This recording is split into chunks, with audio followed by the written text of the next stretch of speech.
This is my disclosure slide. As an active researcher, I'm involved in various clinical studies and natural history studies. What I'd like to cover with you is sort of a new sort of focus on viral hepatitis, and that is, how do we optimize these very efficacious drugs in real-life clinical practice, and then what benefit are we getting beyond SVR? Because I think the field has moved way beyond that, and what are the benefits if you have a reluctant patient to discuss with them or referring physician about these treatments? And then I also wanted to cover hepatitis B very briefly to remind everyone about cancer issues. So this slide you've seen many times in many different forums. As I said, it was 20 years ago today. It was interferon alone, 12 months, and it was about a 10% response rate of clearing. And now here we are in 2017 with these DAA regimens that we'll talk about. You're in the 90, 95, 98 percentile. So really quite remarkable progress in a relatively short period of time. And so it gets a little bit more complicated because these are new names and new terms, and it's sort of the field has changed with what we talk about. So we don't talk about interferon at all anymore. It's not recommended, actually. We use these oral direct-acting antivirals, DAAs, and there's really three classes of these that you mix and match. And that's the way that they're formulated and that you prescribe them. Some of them are packaged together. So like in the yellow, grizapavir, which is a protease inhibitor, is combined with an NS5A inhibitor as a single tablet. Glucapavir, which is a newer one with pibrentanavir, we call that GP together. And then sofosbuvir, which has been the backbone of a polymerase inhibitor, has been combined with either ledipasvir, valpatisvir, valoxapavir. So the point of this slide is not to try to memorize all these combinations, but just to realize that when you use therapies using at least two agents from two separate classes that target different molecular foci of the virus in order to help clear virus and avoid resistance. So to summarize a huge amount of data, where are we in 2017? We've actually gotten rid of some of the drugs we talked about as recently as 2 or 3 years ago. We don't recommend decladisvir. We don't recommend samepravir anymore because there's better combinations on the market. So for genotype 1, the two recommended through the AASLD-IDSA guideline is either glucapavir, pibrentanavir together for 8 to 12 weeks, or sofosbuvir, valpatisvir together, and you get very similar SVR rates. Genotype 2, 3, it's the same ones. So there was 15 drugs in that prior slide, so we've really collapsed down to some really highly effective regimens. And then if you have the occasional patient who's a relapser from one of these drugs, we actually have another new regimen that I'm not really going to talk about that also is quite efficacious for relapsers from NS3 and NS5A treatment regimens.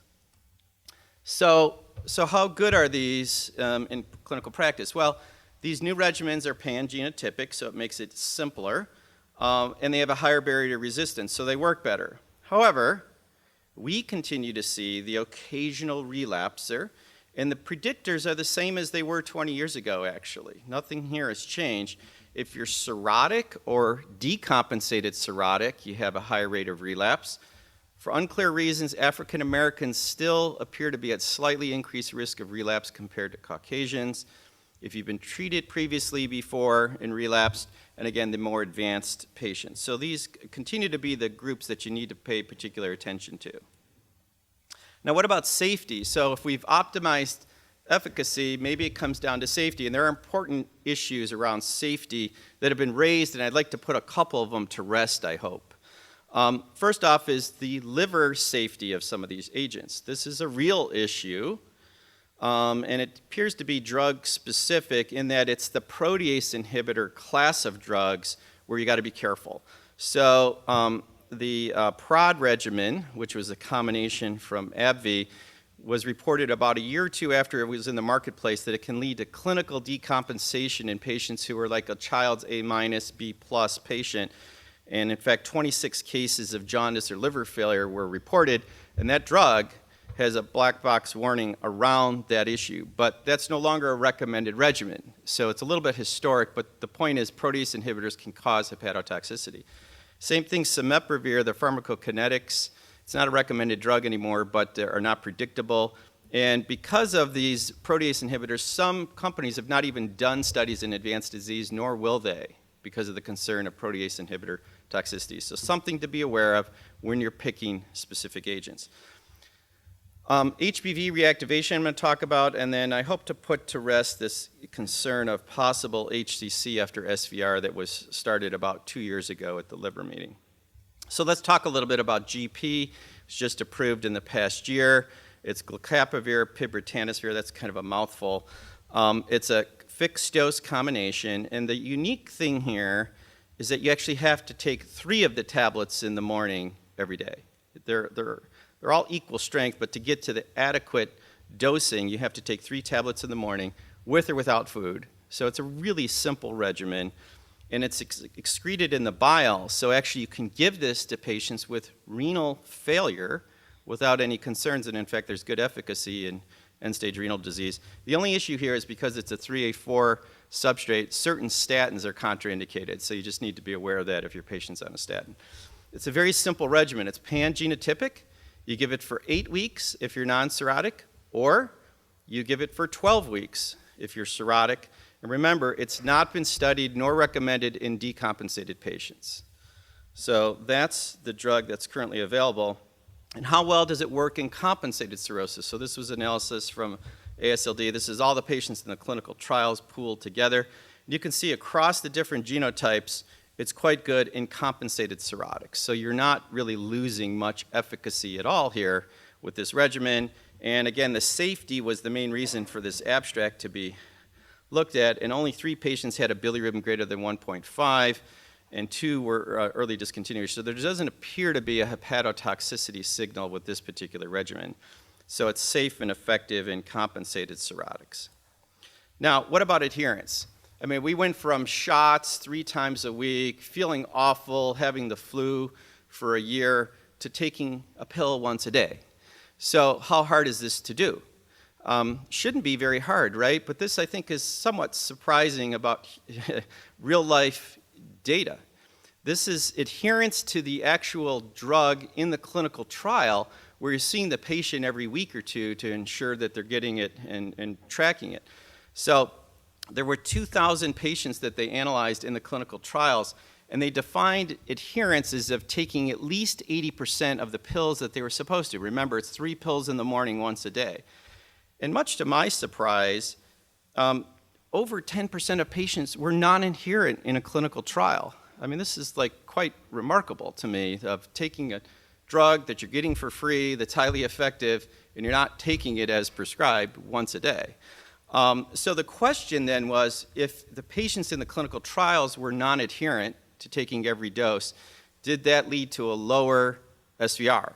And the answer is retrospectively no, from this data, 98.6 and 98.7%.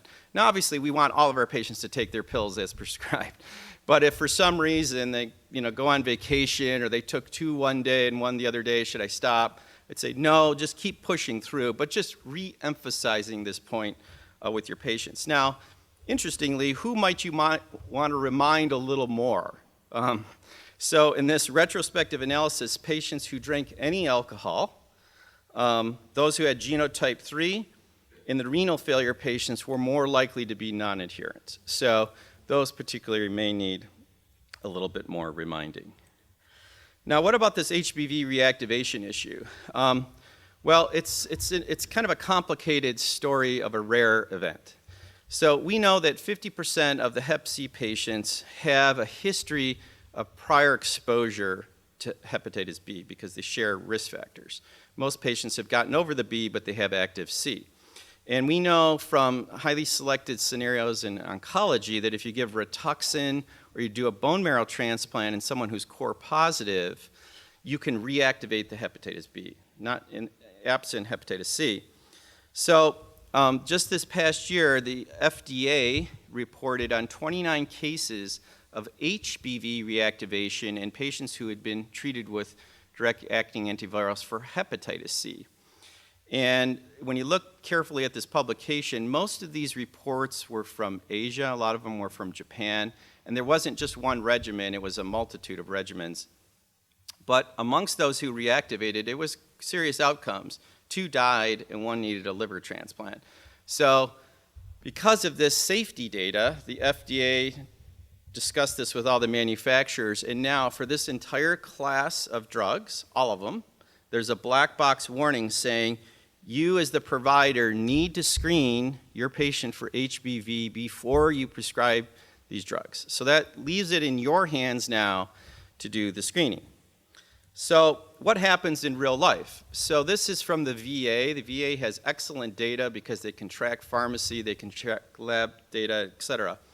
So they looked in the VA where hepatitis C is very common and frequently treated, and they defined HBV reactivation retrospectively as if your HBV DNA went over a log and you had an ALT flare of greater than 10 times. So how many cases did they see in the VA? This is the National VA database. Well, they had something like 36,000 patients in the VA who were treated for Hep C with DAAs, and the rate of reactivation retrospectively was 0.11% in patients who had known HBV, and it was 0.02%, 7 out of 32,000 in those who were Hep B surface antigen negative. So this gives us a perspective. This is a very rare 1 in 1,000 to 2 in 10,000 incidents. None of us are going to see that individually because of that rate. It just does happen when you treat large groups of people. So when you have reactivation, these patients also tended to flare and can do poorly. So what do? You've got this black box warning that says you should check, but what do you do with the information? So the AASLD has a very handy suggestion, which is if you're surface antigen positive and Hep C, then if you meet standard criteria for HBV treatment, you should treat that patient. They're E antigen positive, they have a high HBV DNA, et cetera, and then that's lifelong, right? But the vast majority of people won't be co-infected. They may have been exposed. And in those, I think the AASLD is more conservative and probably on target with this data, that you should just be aware of it and monitor. And so therefore, if you happen to have one of those 2 in 10,000 patients, you need to know that this can happen when you're using these drugs. Now, we know that SVR is a good thing from a long time ago. Again, these drugs were being used 20 years ago, and these were large cohorts of patients who got treated with interferon and got SVR. And you can see all the patients in the dark bars who got SVR had a lower rate of death, development of cirrhosis, or had a lower rate of death, particularly amongst the cirrhotics or if you're HIV co-infected. So SVR was associated with a good thing retrospectively from the interferon era. So what about in the DAA era? What about other manifestations above and beyond survival? So their hepatitis C is associated with a variety of clinical manifestations, but again, they're pretty uncommon. With skin disorders, if you have someone with lichen planus, that's oftentimes driven by hepatitis C, porphyria cutanea tarda with blistering skin lesions on the dorsum of the hands. There's some data to link hepatitis C with insulin resistance, which then increase your risk of diabetes and even renal insufficiency. Cryoglobulinemia, like as you know here with the purpura on the legs. There are data suggesting that it can actually lead to increased risk of lymphoma as well as renal cell carcinoma for unclear reasons. And then it's a little bit more controversial about neurological manifestations. So when we treat patients with interferon at least, if you can cure them, their likelihood of developing diabetes actually goes down. So if you can prevent diabetes from happening in your patient who's middle-aged, that's certainly going to be a good thing. Now this was in the interferon era, so this was from a few years ago. The question everyone always has, well, does the same thing happen if you treat them with DAAs? So PEG interferon SVR appears to be associated with a lower rate of diabetes. What about DAA therapy? So I realize this slide probably doesn't project very well, but this was actually a study from multiple centers in the US, 4,000 Hep C patients who were followed for 3 years. And what the y-axis here shows is the percent who developed diabetes, and this is over time, this goes out to 3 years. and the lower bar is the group who got SVR. So it appears with DAA therapy, if you get SVR and then you follow those patients prospectively, because they still may have metabolic syndrome risk factors, their overall likelihood of getting diabetes is lower. Now, let's switch gears a bit and talk about hepatitis B. It's oftentimes forgotten about because it's more clinically silent, but there's quite a few Americans who have this, about 1.1 million, many of whom are unaware of their serostatus of having HBV, and there is significant morbidity and mortality, and there are shared risk factors with hepatitis C. So there are, again, I believe 8 drugs now approved for hepatitis B therapy. AASLD guidance, which has been updated in 2016, actually suggests if you're going to use oral therapy for long-term therapy, it really boils down to one of 4 drugs: entecavir, tenofovir, TAF, which is another tenofovir-based regimen, or PEG interferon. And this is the 1-year data, and all these drugs have a low rate of resistance, and in fact, interferon doesn't lead to any resistance whatsoever. So these drugs work really well. The problem is you're in it for the long haul because surface antigen clearance is pretty uncommon. So what are the issues? These patients are asymptomatic. They're taking a pill once a day, or hopefully they're taking it once a day, but they can still get cancer, and you need to be aware of that. So the HCC risk when you have surface antigen positivity is as much as 1 to 2% per year. That's a pretty high rate of cancer. So who are the particularly high-risk groups that we need to screen?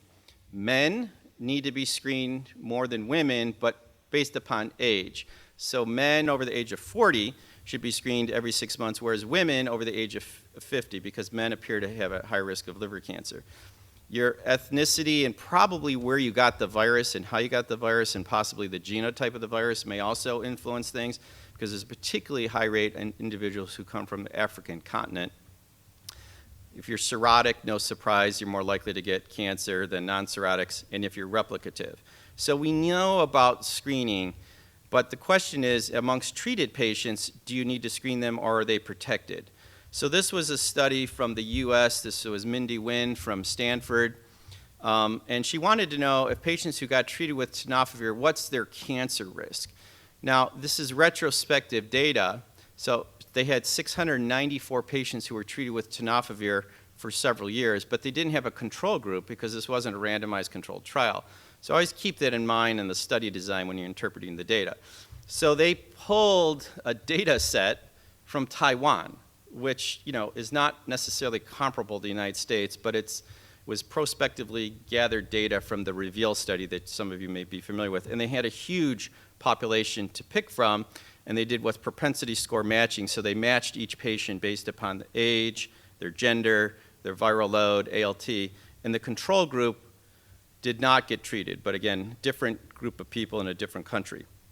And what they showed was that the rate of cancer in the American patients with HBV treated with tenofovir is down here on the dark line, very low rate, whereas the rate of untreated patients from Taiwan was significantly higher, suggesting that tenofovir may reduce the risk of cancer, but it's not a randomized controlled trial, it's retrospective. So, but the point is here, there isn't a 0% incidence. It's lower, but it still can happen. So you do need to be aware of this and make sure you're keeping an eye on your patients.